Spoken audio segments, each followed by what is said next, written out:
सर्व प्रकारच्या. आणि जेव्हा गडबड सुरू झाली तेव्हा त्यातले मोठी रक्कम घेऊन हे कैलास पाटील बाहेर गेले. 2 कोटी तिथे राहिले. 2 कोटीसुद्धा मोठी रक्कम नाही. मी कालही म्हणालो 15 कोटीचं टार्गेट होतं. 10 कोटी जालन्यात जमा करायचे होते. जालन्यात पुढल्या 24 तासात समिती तिथून गेल्यावर, समितीचं काम संपल्यावर 10 कोटी रुपये जालन्यात जमा करायचे होते. आता जालन्यातून कोण आलं होतं? ठीक आहे, गोंधळ झाल्यावरती लोकलज्जस्ते हो सरकारनं त्याच्यावरती SIT नेमली. SITला कालमर्यादा आहे का? इतर वेळी तुम्ही SIT नेमता का अँटी करप्शनच्या कामात? 2 कोटी सापडले आहेत शासकीय कर्मचाऱ्याकडे, जो कर्मचारी अंदाज समितीचा अध्यक्षांचे सचिव आहेत, PA आहेत.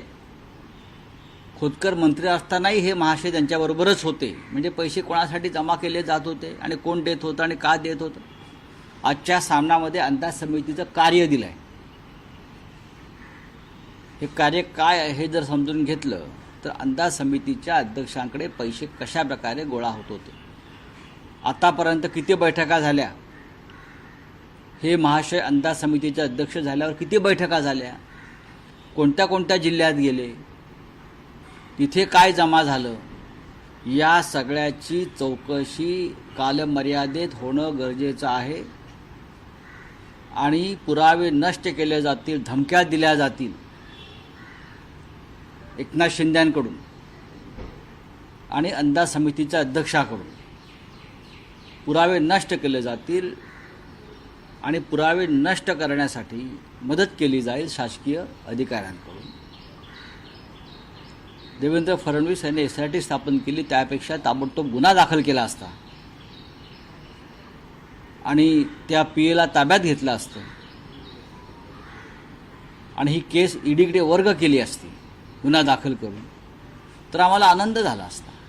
कारण 5-50 हजाराच्या केसेस फडणवीसांनी EDकडे सुपूर्द केलेल्या आहेत विरोधी पक्षाच्या, त्यांच्या नेत्यांच्या. मग ही एवढी मोठी रक्कम विधिमंडळातल्या कामकाजासंदर्भात बेकायदेशीरपणे जमा करूनसुद्धा देवेंद्र फडणवीस कोणाला वाचवत आहेत? विधिमंडळाची बदनामी करणाऱ्या अर्जुन खोतकरना वाचवत आहेत की स्वतःलाच वाचवत आहेत? हा खुलासा व्हायला पाहिजे. SITला कालमर्यादा का नाही? SIT त्यांचा अहवाल आणि चौकशीच्या त्यांच्या चौकटी काय आहेत हे आम्हाला समजलेलं नाही. आणि ज्या पद्धतीनं अंदाज समिती गेल्या काही काळामध्ये ठिकठिकाणी गेली, तिथे कोणत्या हॉटेलमध्ये आणि कोणत्या विश्रामगृहात याच महाशयाने आपल्या बॉससाठी पैसे जमा केले, हे जर फडणवीसांना हवा असेल तर मी त्यांना द्यायला तयार आहे. पण रावसाहेब, तुम्ही म्हणतात की 5.5 कोटी मुळात 1,84,00,000 म्हणजे जमा केले गेलेले आहेत. तुम्ही म्हणतात 15 कोटीचं टार्गेट होतं. नाही, मी म्हणतो तुम्ही माझी उलट तपासणी कशा करता घेताय? मी म्हणतोय की मी तुम्हाला काय झालं उरलेली रक्कम 5.5 कोटीतली उरलेली रक्कम, जेव्हा हा माणूस घाईघाईनं बाहेर पळून गेला तेव्हा जाताना त्यांनी गाडीत बॅगा टाकल्या. त्याच्याबरोबर अजून एक व्यक्ती होती. तोपर्यंत गोटे तिकडे पोचले. गोटे पोचल्यामुळे ही रक्कम ते उचलू शकले नाही. 2 कोटीच्या आसपास ती तिकडे राहिली. 5 कोटी 5.5 कोटीच जमा करायचे होते. 5-5.5 कोटी उरलेली रक्कम जालन्यात जमा करायची होती. ती कदाचित जमा झाली पण असेल, काय सांगता येत नाही. पण त्यात असं होतं आहे की आता अर्जुन खोतकर आणि त्यांचे जे काही सहकारी आहेत ते सांगतात की या रकमेशी आमचा काही संबंध नाही, हे आम्हाला बदनाम करण्याचं कशा करता आहे. तर नेमकं मग काय बदनाम करण्याचं षडयंत्र आहे? मग त्या किशोर पाटीलला निलंबित कशा करता गेले सरकारने? तो शासकीय कर्मचारी म्हणून तिथे का आला होता? तो कोणाचा PA होता? त्याला निलंबित का केलं? त्या गरीब माणसाला निलंबित का केलं? का केलं? बघा, हे सगळे चोर आहेत. चोर चोराला वाचवतोय. आणि चोर कधी चोरी कबूल करतो का? खोतकरांचा पूर्व इतिहास पहा.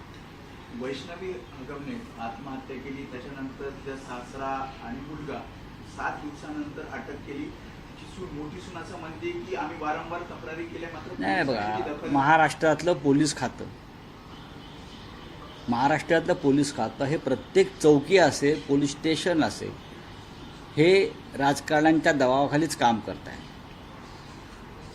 अशा महिला अत्याचारांच्या संदर्भातल्या हुंडाबळीचे खटले केसेससुद्धा जर दबावाखाली चालवल्या जात असतील आणि महिला आयोगाच्या अध्यक्षा राजकारणात अडकल्या असतील, तर या महाराष्ट्रामध्ये कायदा आणि सुव्यवस्थेच्या बाबतीमध्ये खूप चिंताजनक परिस्थिती आहे. आणि गृहमंत्र्यांना गांभीर्यच नाही ना अशा घटनांचं. अशा गेल्या त्यांच्या कारकिर्दीमध्ये किती घटना घडल्या आणि किती गांभीर्यानं घेतल्या तुम्ही पहा ना. त्यांना गांभीर्यच नाही आहे. रावसाहेब, ऑपरेशन सिंधूरची माहिती जागतिक पटलावर देण्यासाठी जे शिष्टमंडळ स्थापन केलं गेलं आहे, तुम्हाला असं वाटतं का की त्या आडून काही राजकारण होत आहे का यासाठी? कारण याआधी काँग्रेसमध्ये बघितलं तर शशी थरूर यांची या मंडळावरची जी नेमणूक आहे ती राहुल गांधी यांना विश्वासात न घेता झाल्याचा आरोप आहे. आणि आता शिवसेना युबीटीमध्येही दिसतंय की प्रियंका चतुर्वेदी यांची निवड ही उद्धव ठाकरे यांना अंधारात ठेवून घेतली खरं आहे गेली ते. असं हे म्हटलं जात आहे. आणि स्वतः चतुर्वेदी यांनी ही वर्णी लावली. त्यात त्यांचं असं म्हणणं आहे की संसदीय कार्यसमितीचा यामध्ये कम्युनिकेशनचा अभाव होता. असं सगळं एकूण मला ह्याच्यावरती बघा असं आहे की हा फार मोठा विषय नाही आहे. सरकार कशा प्रकारे काम करतं मोदींचं सगळ्यांना माहिती आहे. खासदारांचं शिष्टमंडळ तुम्हाला पाठवावं लागलं सर्वपक्षीय, याचा अर्थ असा आहे की तुमच्या पक्षात त्या लायकीचे लोक नाहीत. तुमच्या पक्षात फक्त ट्रोलर्स आहेत, ट्रोलिंग करणारे, विदेशात जाऊन देशाची बाजू मांडणारे भक्कम लोक नाही आहेत. ते तुम्हाला विरोधी पक्षातच मिळणार, ते तुम्ही घेतले. दुसरं असं आहे, याचा अर्थ असा आहे की तुमचं संपूर्ण केंद्रीय यंत्रणा देशाची बाजू परदेशात मांडण्यामध्ये असफल ठरलेली आहे. मोदीने इतके दौरे केले वारंवार, बरं इतक्या लोकांना जाऊन मिठ्या मारल्या, राष्ट्रप्रमुखांना मारल्या ना मिठ्या, इतके वेळा कपडे बदलले परदेशात जाऊन, ते अपयशी ठरलं. त्यांचं कोणी ऐकायला तयार नाही, त्यांच्यावरती कोणी विश्वास ठेवायला तयार नाही, जयशंकरवरती कोणी विश्वास ठेवायला तयार नाही. त्याच्यामुळे विरोधी पक्षातल्या नेत्यांचे आश्वासक चेहरे त्यांना न्यावे लागले. आम्ही सिस्टीमवरती बोट ठेवलं होतं. सिस्टीम की तुम्ही ज्या पद्धतीनं माणसं निवडली ती पद्धत चुकीची आहे. तुम्ही प्रत्येक पक्षाच्या प्रमुखांना कळवायला पाहिजे होतं, त्यांच्याशी चर्चा करायला पाहिजे होती. कदाचित प्रत्येक पक्षातून किंवा अन्य या पक्षावेगळी नावं आली असती. मला तर असं वाटतं की या देशाचे माजी राष्ट्रपती, उपराष्ट्रपती यांचा समावेश त्यात करायला हवा होता. माजी राष्ट्रपती, माजी उपराष्ट्रपती, माजी लोकसभा अध्यक्ष, स्पीकर्स, तर त्या शिष्टमंडळाला वजन प्राप्त झालं असतं प्रोटोकॉलनुसार. आता तुम्ही निवडलेत आणि तुम्ही पाठवलेत. पण त्याला सिग्नल होता का? नाही, बघा प्रश्न हा एका व्यक्तीचा नाही आमच्या,